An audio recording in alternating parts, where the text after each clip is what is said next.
yung 200 na hiram niya sa akin. So, bibili natin ng ulam. Dali.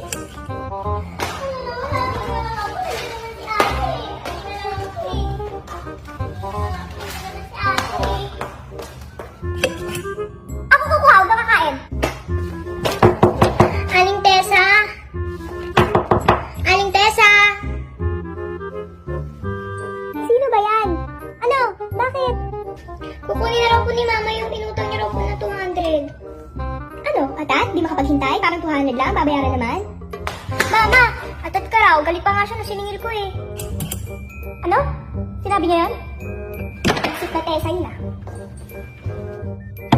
Tessa! Galit ka raw. Nung pinakuha ko yung 200 ko sa'yo. Ha?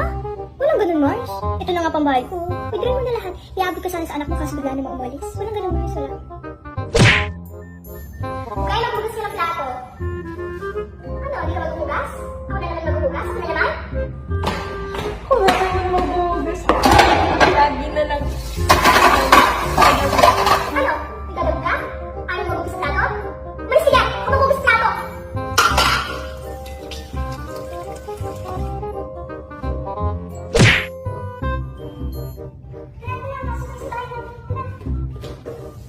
Hoy!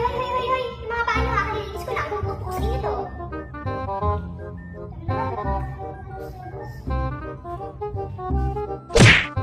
Ba, tulungan na kita dyan.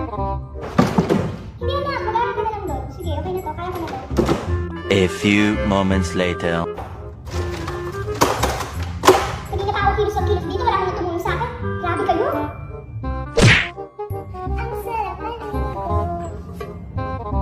O, saan ka pupunta? Ba't nakaligo ka na? Pag naligo, ayos agad. Wait mo, ma. Ikaw kanina ko kasi, di ba? Sabi sa'yo wala tayong pera eh. Kailangan yung pinapabili ko eh. Sabi mag-aral ng mabuti. Hindi ko kahit anong gusto.